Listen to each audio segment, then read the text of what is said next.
자, 우리 옆에분들과 다시 한번 인사하겠습니다. 오늘 정말 잘 오셨습니다. 은혜 받기 원합니다. 예, 감사합니다. 여러분 잘 지내셨습니까? 예, 여러분 아시는 것처럼 저는 이제 주일날 이제 그 당회나 이제 신년 목회 계획을 위해서 이제 제가 평상시에 다니던 어떤 수도원에 들어가가지고 이제 기도하고 이렇게 목회 계획도 세우고 그런 시간을 가졌는데요. 그렇게 이제 행복한 시간을 보내다가 이제 어제 밤에 이제 친구 목사와 함께 10시 반에 딱 자려고 누웠는데 누워서 이렇게 자려고 이렇게 핸드폰을 보니까 갑자기 비상계엄 막 이렇게 떠가지고 이게 무슨 얘긴가 해가지고 봤더니 막 서울로 막 장갑차가 가고 탱크가 이동하는 모습을 보고 야, 이거 큰일 났다. 내일 수요예배 못 드리겠다. 왜냐면 이제 제가 생각했을 때 비상계엄은 이제 뭔가 이제 사단이 벌어질 것 같아가지고 도로가 통제되고 뭐 그런 생각이 들어서 장로님한테 장로님 아무래도 내일 제가 못 갈 것 같으니까 예배 좀 인도해 주셔야 될 것 같다고 얘기를 하려고 생각해 보니까 장로님이 더 먼 거예요. 그래가지고 안 되겠다 이렇게 생각하다가 이렇게 상황을 지켜보는데 한 2시 반 정도 지나니까 이게 어느 정도 다 해결되겠구나, 뭐 무탈하겠구나 라는 안심을 하고 잤는데요. 이제 그런데도 불구하고 이제 평상시보다 좀 늦게 잤더니 좀 지금 피곤해요, 약간. 그래서 예배를 빨리 끝내야 되겠죠. 그런데 어찌됐건 이 모든 과정을 통해서 우리에게 주어져 있는 일상의 소중함을 느낍니다. 사실 이제 전쟁이 임한다든지 다툼과 분쟁이 이어지면 우리들의 평화가, 행복이 얼마든지 깨질 수 있는데 이렇게 평범하게 드리는 이 한 번의 예배가 우리에게 너무나 소중하다는 것을 기억하시고 시간이 지나면 지날수록 하나님 앞에 성실한 여러분 되시기를 주님의 이름으로 축복합니다. 시편 25편에는 유독 바라본다라는 말이 자주 나오는데요. 자, 제가 그 중에 가장 많이 알려진 말씀을 한번 읽어볼게요. 여호와여, 나의 영혼이 주를 우러러 보나이다. 자, 이때 우러러 본다라는 말은 크게 두 가지의 의미가 있는데요. 자, 먼저 첫 번째로 누군가가 기도할 때 손을 든다라는 의미로서 이 시편 기자가 그 어떤 때보다 하나님께 집중하면서 그분의 임재를 바라고 있다라는 의미입니다. 자, 또한 두 번째로 이 우러러 보나이다 라는 말을 이 원어사역으로 잘 분석을 해보면 어떤 행동이 완료된 것이 아니라 아직도 멈추지 않고 지속된다라는 의미가 있는데요. 자, 그러니까 시편 기자는 지금 자신에게 어떤 상황이 오고 어떤 이 낙심된 상황이 올지라도 자신은 결코 하나님을 외면하지 않고 오로지 하나님을 끝까지 바라보겠다라고 결심하고 있다라는 것입니다. 자, 그러니까 이제 기도를 하는데 하나님을 향해서 지금 이 손을 들으는데 이 자기가 하나님을 향해서 손을 드는 태도를 멈추겠다, 안 멈추겠다? 나는 절대로 멈추지 않고 지속하겠다라는 의지의 표현인 거예요. 사실 이 본문을 꼼꼼히 묵상해보면 지금 다윗에게 주어진 상황 자체가 그다지 호락호락하지 않다라는 것을 알 수 있습니다.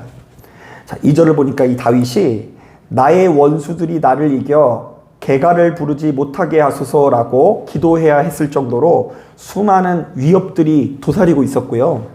또한 18절을 보니까 그는 하나님께서 나의 공고와 환난을 보시고 내 모든 죄를 사하여 달라고 기도할 정도로 그 상황이 별로 좋지 못했던 것 같아요.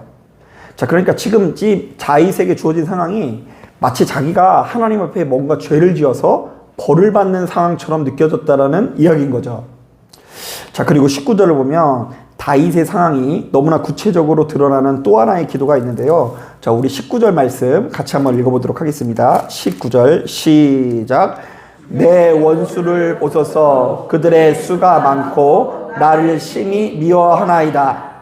자, 우리가 어쩌다 마음에 안 드는 사람이 한두 명 있어도 힘든데 지금 나의 원수의 수가 어떻다 그래요? 많다고 하고요. 자, 그들이 다윗을 심히 미워하고 있으니 아마도 보통 힘든 일이 아니었을 것입니다. 그래서 이제 어떤 목사님이 설교하시는 거 보니까 이 말씀을 가지고 어떻게 설교를 하냐면 여러분들이 싫어하는 남편이 100명 있다라고 생각해 보시라고 뭐 이렇게 얘기하니까 막 사람들이 막 웃으면서 너무 힘든 상황이라고 막 얘기를 하더라고요. 그러니까 이제 내가 원수처럼 생각하는 사람이 한 사람이 있어도 힘든데 그 원수가 어떻다고요? 때로 있고 군대로 있는 상황이어서 내가 힘든다라는 표현이 오늘 본문에 담겨 있어요. 자, 그러나 다윗은 바로 이렇게 극심한 고통 중에서도 주님을 바라보는 일을 포기할 수 없다고 하고요. 하나님께 예배드리는 일을 자신의 일생에서 멈추지 않겠다라고 다짐을 하고 있는데요. 자, 도대체 그 이유는 무엇일까요? 자, 아주 간단합니다. 다윗의 심령에는 하나님께서는 그 누구와도 비교할 수 없을 정도로 너무나 인자한 분이라는 신앙의 고백이 담겨져 있었기 때문입니다. 자, 그래서 그는 자신이 여러 가지 힘들고 어려운 중에도 누구에게만 찾아가기만 하면, 하나님께 찾아가기만 하면 좋은 것을 받을 것이라는 그런 믿음이 있었고요. 심지어 자신이 다소 못나고 부족한 모습을 보일지라도 하나님께서 그런 자신을 크게 나무라지 않을 것을 믿었던 거예요. 자, 이른바 다윗은 이 세상에서 자신을 가장 많이 아끼고 사랑하는 분이 우리 하나님이라는 것을 그 누구보다 강하게 확신했다라는 이야기인 거죠. 자, 사랑하는 여러분, 저는 이 자리에 참석한 저와 여러분들에게 바로 이러한 역사가 나타나기를 원합니다.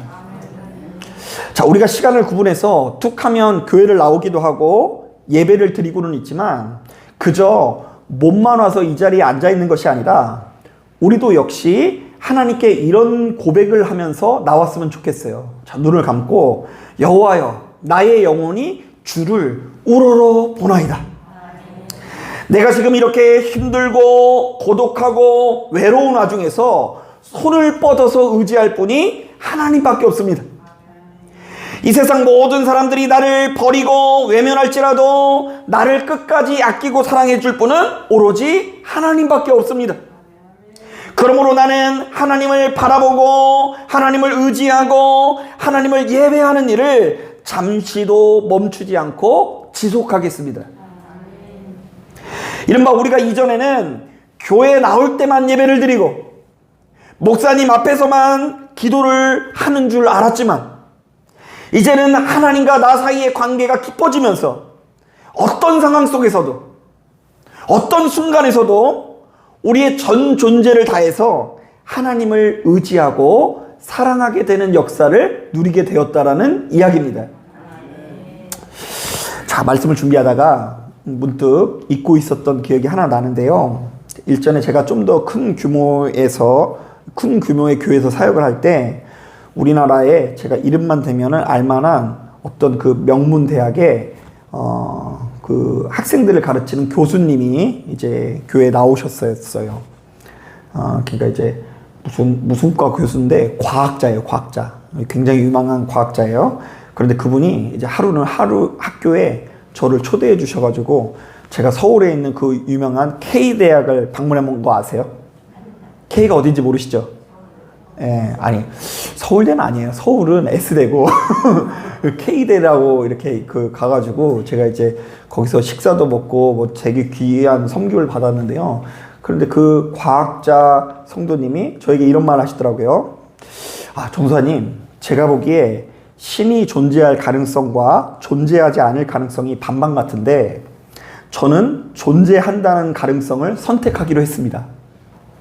자, 왜냐하면, 존재하지 않는 쪽을 선택했다가 나중에 신이 존재한다는 사실이 드러나면 얼마나 큰 낭패를 보겠습니까? 그런데 반면에 존재한다는 쪽을 선택했다가 나중에 설령 하나님이 안 계시더라도 사실은 크게 손해보는 일이 없을 것 같아가지고 일단은 신이 있다고 믿어보기로 했습니다. 이렇게 얘기해요. 여러분 어때요? 확실히 과학자라 그런지 되게 일리 있는 소리를 하죠. 자, 우리가 신이 없는 줄 알고 살다가 막상 죽었다 딱 눈 떴는데 눈앞에 하나님이 계신 거예요. 그래가지고 이제 너는 지옥이다 이러면 무섭잖아요. 그죠? 그러니까 살아생전에 일단 믿든 안 믿든 간에요. 누구를 믿는다라고 고백을 해보겠다고요? 하나님을 믿는다 고백을 해보겠다. 그런 종류의 신앙을 가지고 교회에 나오고 그런 마음을 가지고 교회 안에 전도사님들을 초대해서 식사를 대접한 거죠. 그래서 제가 한동안 이 말을 듣고 지금은 약간 웃음이 나오긴 하지만 그때는 마음속 깊은 곳에서 아멘이 나왔어요. 굉장히 현명한 생각이다.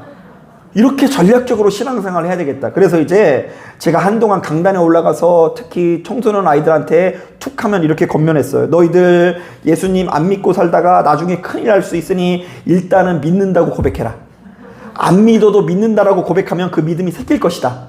뭐 이렇게 이야기하면서 일단 너희가 최후 심판 날에 이 죽는 날에 이 그것을 대비해 가지고 일단은 예수를 믿는다라고 고백하면서 교회는 꾸준히 나오기 위해서 노력해라 하면서 할 때에 제 스스로 너무 탁월하게 느꼈어요. 야, 이거다 이거. 어차피 애들 예수 믿으라 그러면 안 믿는데 이런 방식으로 약간의 겁을 줘야지 얘네들이 예수를 잘 믿을 것 같다라는 생각하면서 스스로에게 감탄했어요. 자, 그런데 제가 이런 종류의 설교를 한 100번 한 것 같은데요. 근데 최근 들어서 이런 종류의 이야기를 하지 않는데요. 왜냐하면 이런 종류의 믿음은 그다지 건강한 믿음이 아니기 때문입니다. 자, 어머니 땄을 때 지금 제가 소개한 믿음은 어떤 믿음이라고 하는 줄 아세요? 전문 용어로 보험성 믿음이라고 불리는데요. 만약 우리가 바로 이런 종류의 보험성 믿음을 가지고 있다면 주된 관심사가 이런 것일 수밖에 없어요. 어떻게 해야 보험료를 적게 내면서 보장을 많이 받을 수 있을까? 뭐 보험은 그게 짱이잖아요. 보험료를 어떻게 내면서요? 적게 내면서 보장을 어떻게 받고 싶다고요? 그래서 이런 분들은 하나님 앞에서 최소한의 마지노선은 지키려 끝까지 노력하지만 깊은 사랑의 관계를 맺지 못하고요. 또한 더 나아가서 성도로서 더 큰 희생과 봉사도 하지 못하게 될 수도 있습니다. 여러분, 제가 이런 점에서 분명히 말씀을 드리지만 하나님께서 존재하신다라는 사실을 인정하는 것만으로는 온전한 믿음이라고 할 수 없습니다. 자, 실제로 초대 예루살렘 교회의 지도자였었던 야고보라는 사도가 있었는데요. 그러니까 예수님의 동생 야고보를 말해요.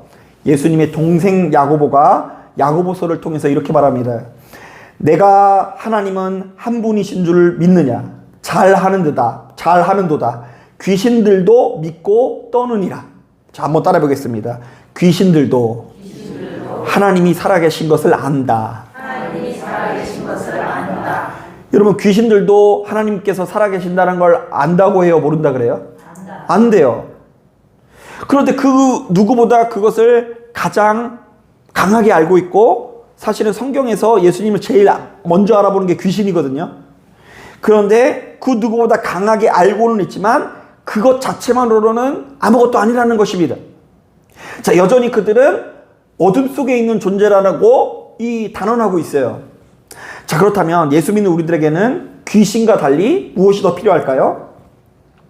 자, 아주 간단합니다. 하나님을 믿는다라는 것은 하나님의 존재를 믿는 것에서 한 걸음 더 나아가서 바로 그 하나님을 의지하고 사랑하는 것을 의미합니다. 여러분, 하나님 믿는다는 걸 무엇이라고요? 하나님이 살아계시다, 이게 아니에요. 그건 당연한 거예요. 살아계신 것을 넘어서 하나님을 의지하고 사랑하는 관계가 되었다는 것을 의미하는 거예요. 여러분, 제가 얼마 전에 미국에서 사역하는 한 목사님께서 쓰신 글을 읽고 참 흥미롭다라는 생각이 들었는데요.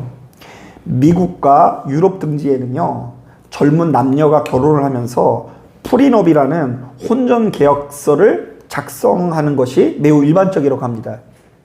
자, 그러니까 이제 결혼한 남녀가 아직 결혼식을 치르기도 전에 우리가 만약 이혼을 하게 된다면 재산 분할을 어떻게 해야 되고 자녀들의 양육권은 어떻게 할지에 관한 합의상을 그 계약서 안에서 아주 상세하게 적어 놓으면서 결혼 관계를 맺는 게 일반적이라는 거예요.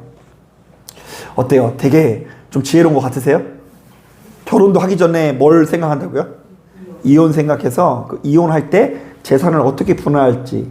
그래서 이제 남자가 막 재벌이고 여자가 이제 가난하다 그러면 이제 재산에 피해 없도록 이렇게 탁 나눠서 그 계약서를 작성하는 거예요. 자, 그런데 저는 바로 이런 이야기를 듣는데 왠지 꺼름직하게 느껴졌는데요. 자, 왜냐하면 그들의 입장에서는 결혼 전에 그것을 합의하는 것이 매우 합리적일지 모르나 저희의 입장에서는 결혼을 하는 남녀가 서로에게 전부를 걸지 않는 것처럼 느껴지기 때문에 그게 별로 바람직하게 느껴지지가 않더라고요. 그래서 만약 저도 역시 사모님이 저랑 결혼하면서 그렇게 전부를 걸지 않은 채 여보, 내가 가장 큰 방을 사용할 테니까 당신은 거실에서 자도록 해요. 이래서 계약서를 작성하게 만들고, 그리고 저에게 당신은 설거지를 하시고 저는 밥을 먹겠습니다. 이러면서 계약서로 그것을 작성한다고 한다면 매우 섭섭하게 느껴졌을 것 같기도 합니다. 제가 웃자고 드린 말씀인데 안 웃으셔서 지금 당황스러운데, 뭐 그렇다라는 게 아니고요. 이제 만약에 그렇게 전부를 걸거나 희생하지 생각을 안 하고 그렇게 계약을 탁 맺고 시작을 한다면 좀 저의 정서로는 서운했을 것 같아요. 자, 그런데 이것은 예수님과 우리들의 관계도 마찬가지인데요. 뭐는 가만히 보면요, 예수님께서는 주님과 우리의 관계를 혼인관계로 비유할 때가 많이 있으시거든요. 예수께서는 신랑 되시고 우리는 그분의 무엇 된다고요? 신부. 우리에게 찾아오시는 그 신랑 되신 예수님을 기다리는 존재로 우리를 묘사하고요. 심지어 교회도 역시 뭐라고 하죠? 신부된 교회라는 표현이 있을 정도입니다. 자, 그러니까 우리와 그분의 관계는 그냥 예수님을 만날 때부터 이제 혼인 관계서를 쓰면서 우리가 이혼하게 되면 재산을 몇 대 몇으로 나눠야 돼요. 이런 관계가 아니라 예수님과 우리 사이에 이 절대적으로 서로 헌신하고 친밀한 관계를 맺어야 되는 의무가 있다라는 이야기죠. 자, 이런 점에서 제가 이번에 그 창세기 18장을 묵상하다가 깜짝 놀란 것이 있는데요. 야, 제가 그렇게 많이 읽었는데도 또 새로운 말씀이 하나 보이더라고요. 그 하나님께서 그 소돔과 고모라를 심판하시기로 작정하신 이후에 아브라함에게 이렇게 말씀하시는 장면이 있습니다. 여호와께서 이르시되 내가 하려는 것을 아브라함에게 숨기겠느냐. 야, 이 소돔과 고모라를 심판하시기 전에 내가 하려고 하는 것을 누구는 이미 알고 있을 것이다? 아브라함. 그러니까 아브라함과 하나님 사이에 비밀이 있다 그래요? 없다 그래요? 없다 그래요. 이거는 아브라함의 영성이 뛰어나가지고 눈에 환상을 본다 안 본다 이런 얘기를 하는 게 아니라 관계적인 표현이에요. 하나님과 아브라함의 관계가 매우 친밀해서 비밀이 없다. 사실 당시만 하더라도 왕이 백성들에게 네 아들을 나에게 바쳐라 이러면 순종을 해야죠. 그리고 당시의 종교라는 것은 자기가 믿고 있는 신을 기쁘시게 하기 위해서 그 아들의 생명마저도 바치는 것이 매우 일반적이었어요. 그래서 우리 심청이 제가 맨날 얘기하잖아요. 공양미 삼백성의 아버지의 눈을 뜨게 하기 위해서 용왕님에게 이렇게 신부로 제물로 바쳐지는 이야기가 우리나라에도 있을 정도잖아요. 근데 고대 이스라엘 사회에서는 더 했어요. 내가 믿는 바알 신을 위해서, 몰렉 신을 위해서 자녀의 이 생명을 바치는 것이 굉장히 일반적이었어요. 자, 그런데 바로 이런 상황 속에서, 바로 이런 시대 속에서 하나님께서 이렇게 말씀하십니다. 내가 하려는 것을 아브라함이 당연히 따라야 되는 거 아니냐, 이게 아니에요. 내가 하려는 것을 아브라함에게 숨기겠느냐. 이거 뭐예요? 다시 한번 말씀드리지만 하나님과 아브라함의 관계가 너무나 친밀하다는 것이고요. 하나님께서 아브라함을 자신의 친구 내지는 자녀로 여기신다라는 이야기입니다. 그래서 제가 그런 이 말씀을 읽다가 또 공감을 한 게 뭐냐면, 아빠가 떨어져 있으니까 우리 수빈이가 문자도 보내서 아빠 뭐해? 이렇게 보냈더라고요. 이제 궁금하다는 거예요. 뭐 둘째 날 그래가지고 저 아빠한테 전화를 해보라 그래가지고 아빠랑 통화도 하고 아빠 잘 있어 안부도 묻고 뭐 이렇게 이야기도 하고요. 그리고 이제 어쩌다 고기를 먹으러 가면 제가 이제 집에서는 이제 다 구워가지고 다 먹이다 보니까 좀 덜 먹거든요. 그러면은 이제 그 제 밥이나 이런 데다가 고기를 올려주는 거 수빈이에요. 그러면 이제 수빈이가 참 이뻐 보이고, 근데 그러고 있으면 이제 태성이는 아빠가 왔는지 안 왔는지, 오늘도 그냥 태성이 수빈이는 아빠가 오는 날이어가지고 일찍 와가지고 아빠한테 얼굴을 짠 보여줬는데 태성이는 아직까지 얼굴을 못 보고 있어요. 지금 저 교회 와갖고 뭐 전화도 안 오고 문자도 안 오고. 그래서 제가 야 지금 아빠 가평이다 이러면 그래? 그럼 잘 와 이러고 끊을 것 같아요. 그러면서 이제 이 친밀한 관계가 이제 이런 거구나. 수빈이는 지금 그 나랑 이제 친밀한 관계여가지고 이 아빠가 하는 일을 알고 있을 거고, 지금 태성이는 아빠가 지금 가평에 있는지 아니면은 정왕동에 있는지 서울에 있는지 모를 것 같다는 생각이 듭니다.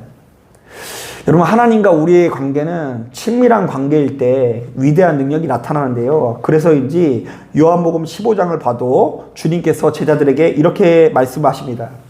너희는 내가 명하는 대로 행하면 곧 나의 친구라. 이제부터는 너희를 종이라 하지 아니하리니 종은 주인이 하는 것을 알지 못함이라.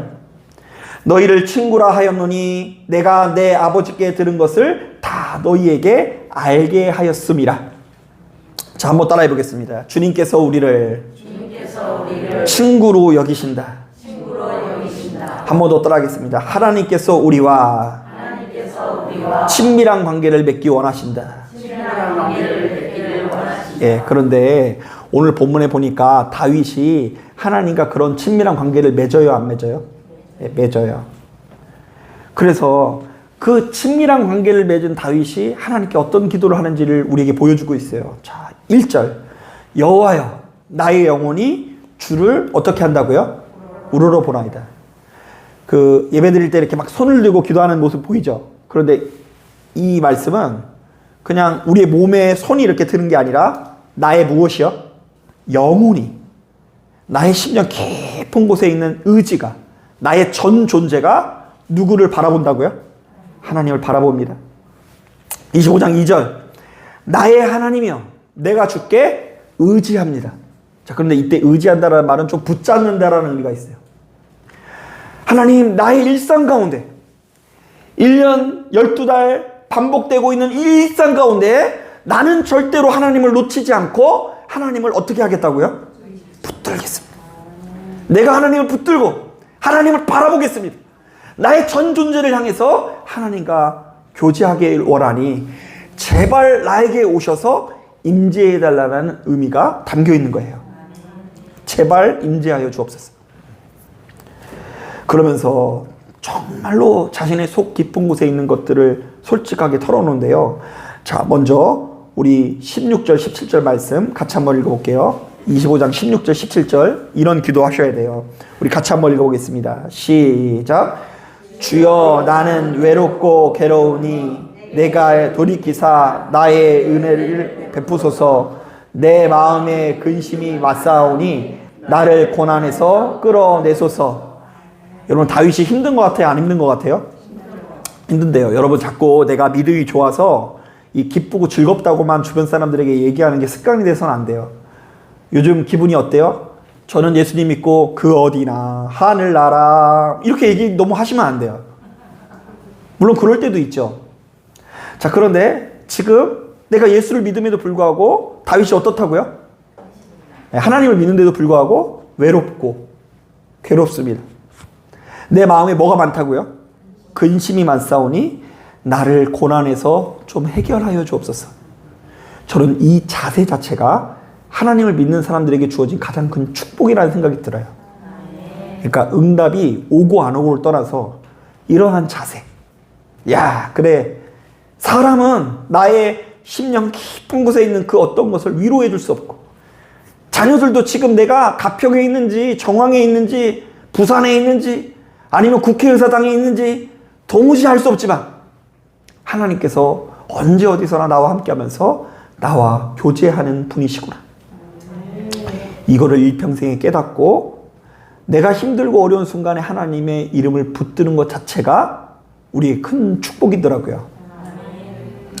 자, 그러면서 또 어떤 이야기를 하고 있는지요. 우리 20절 말씀 같이 한번 읽어보겠습니다. 20절 시작. 내 영혼을 지켜 나를 구원하소서. 내가 주께 피하오니 수치를 당하지 않게 하소서. 자, 이때 이 영혼은 우리가 이제 좀 그 이스라엘 백성들과 우리나라 사람들하고 좀 다른데요. 우리나라는 이제 영혼이라고 한다면 이렇게 뭐가 이렇게 투명한 무엇인가가 막 떠다니는 거라고 생각하잖아요. 근데 이제 여기서 영혼은 이제 눈에 안 보이는 것은 다 영혼인 거예요. 우리 안에 눈에 안 보이는 무엇인가 다 있거든요. 예를 들면 우리 숨이 왔다가 들어갔다 하잖아요. 근데 그것도 이제 영이라고 번역을 하고요. 그리고 이제 바람도 눈에 보여요, 안 보여요? 안 보이지만 왔다 갔다 거리잖아요. 근데 우리 인간에게는 분명히 눈에 보이지 않는 숨이 나오고 속에 눈에 보이지 않지만 의지와 정신과 속사람이 있어요, 없어요?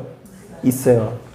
그런데 그 영혼이 외롭기도 하고 괴롭기도 하고 근심이 생기기도 할 때에 나의 그 영혼을, 속사람을, 나의 근원을 어떻게 해달라고요? 구원하소서. 천국으로 뿅 하게 해달라는 게 아니라 지금 이 고통에서 내가 버틸 수 있는 힘을 나에게 제발 좀 허락해 주시라고 하면서 이렇게 기도하고 있는데요. 저는 이 기도가 밤새 이어졌을 거라고 봐요. 저도 어제 10시 반에 핸드폰을 붙들고 2시 반까지 계속 붙들고 있었거든요. 아, 이제 괜찮구나 할 때까지. 그 10시 반부터 2시 반까지 제가 간만에 굉장히 오래 붙들었는데 4시간 동안 유튜브 가서 이 소식 들었다가 저 소식 들었다가, 왜냐면 가족이 좀 함께 있으면 좀 덜했을 텐데 저만 떨어져 있고 이제 셋이 이렇게 있으니까 우리 사모님은 또 레드선 하고 좀 주무시겠구나 이런 생각이 들고, 이제 저는 사모님은 이제 평안한 밤으로 보내실지 모르겠지만 이제 저는 이제 이제 가족이 있는 것도 그렇고, 혹시 가족이랑 이렇게 있으니까 제 막 영화 속에 보던 12.12 사태 뭐 비상계엄 이런 것들은 막 전쟁 직전의 상황이니까 야, 오늘 밤에 뭔가 일어나겠구나 해가지고 좀 걱정을 했는데, 제가 이제 그 주의 말씀을 의지해야 되는데 핸드폰에 의지하여서 4시간 반을 보냈던 것처럼, 이제 이 다윗은 분명히 그 고난의 순간, 그 고난이 좀처럼 진정되지 않는 그 마음을 안고 밤새 기도했을 수도 있고요, 오랜 기간 기도할 수도 있고요, 그냥 기도라는 행위를 한 게 아니라 몸부림을 쳤을 거라고 봐요. 가만히 보면 여러분도 제가 보았을 땐 다윗 못지않게 외롭고 괴로운 순간이 찾아올 수 있습니다. 그거는 순리예요. 그거 없으면 예수 잘 안 믿을 수도 있어요. 가만히 보면 예수 믿어도 우리에게 외롭고 괴로울 때가 찾아온다, 안 찾아온다? 찾아오는데, 그때 주께서 베푸시는 은혜를 사모하시며 주님을 우러러보시길 바랍니다. 예수 믿는 우리들에게도 환난과 공고함이 찾아올 수 있을까요? 있어요. 그 공고함이라는 것은 가난하다라는 의미예요. 비참할 정도로 가난한. 하나님, 내가 비참할 정도로 가난합니다. 그때 주께서 베푸시는 은혜를 사모하면서 주를 우러러보시길 바랍니다. 그리고 진짜 힘든 건 뭐냐면, 외롭고 괴로운 것도 힘들고 환난과 공고가 찾아올 때도 힘들지만 원수가 나를 둘러칠 때는 더 힘들거든요. 그래서 이제 시편을 보면은 의외로 가장 고난 중에 하나가 원수가 나를 조롱하는 거예요. 그래서 이제 어떤 목사님들은 그 교회 안에 성도님이 원수니까 이게 얼마나 힘들었냐면은, 그 설교를 하는데 성도님이 거기서 뒤에서 이렇게 웃고 있더래요. 근데 그게 이제 그 자기를 향해서 웃는 게 아닌데, 이제 은혜로 놓고 보면 아닌데, 그 순간에는 저 인간이 또 나를 쳐다보고 있구나 이래가지고 거기 안 쳐다보고 한쪽만 쳐다보고 설교를 했대요. 그래가지고 이쪽 앞에 있는 성도님들이 왜 자기 쪽을 안 쳐다보냐고 항의를 할 정도로 이렇게 했대요. 혹시 저도 이제 시선이 너무 그렇다고 해서 오해하지 마세요. 야, 그래서 이제 이 목사님도 원수의 공격에 이렇게 놀아나는구나, 힘들구나. 근데 목사님만 그럴까요? 여러분들도 원수가 나를 둘러치고 나를 조롱할 때, 그 교회 갔더니 그 성도가 그냥 왔어 이렇게 인사하는 게 아니라 왔어 이러는 거예요. 근데 그렇게 느껴져요. 뭐 다 잘 나가고, 원수가 그런데 한두 명 있는 게 아니라 어떻다고요? 많아. 저 패거리. 그러면 그걸 이기기 위해서 어떻게 해야 될까요? 1번, 나도 패거리를 만든다. 2번, 비상계엄을 선포한다. 그때 그 상황에서 건져낼 것은요, 이 다윗은 하나님을 우러러보는 것 외에는 할 수 있는 게 없구나. 오늘날 말로 따지면 이 고통의 밤에 내가 할 수 있는 게 뭐밖에 없구나? 기도. 그래서 자꾸 이 기도가 이것인지 모르는 분들은요, 기도하라 그러면 자꾸 출석부 도장 찍듯이 숙제 찍는 것으로 알아요. 그래서 오늘 여러분 집에 가서 기도하십시오 이러면 알겠습니다. 그래서 오늘 한 번, 내일 한 번 했다, 그 다음날 3번 했다, 일주일 했다, 8일째 안 했다, 면목 없다, 계속 뭐 이런 생각을 하시더라고요.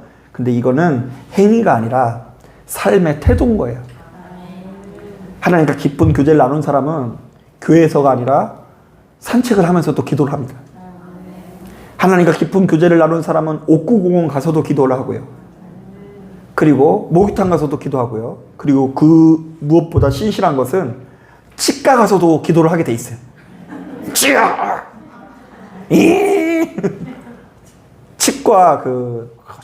막 여기가 다 막 구겨져 있어요. 이렇게 여러분, 우리의 전 존재를 걸고 하나님과 그렇게 깊이 교제하는 태도를 가진 사람이 자신도 모르게 하루 이틀은 별 차이가 없지만 10년, 20년을 놓고 보면 굉장히 성숙해 있고 단단해져 있더라고요. 저는 이 자리에 참석한 여러분들이 바로 그러한 태도를 가지시고 시간이 지나면 지날수록 다윗이 누린 그 평안과 기쁨을 온전히 경험하시게 되시기를 주님의 이름으로 축복합니다. 자, 기도하겠습니다.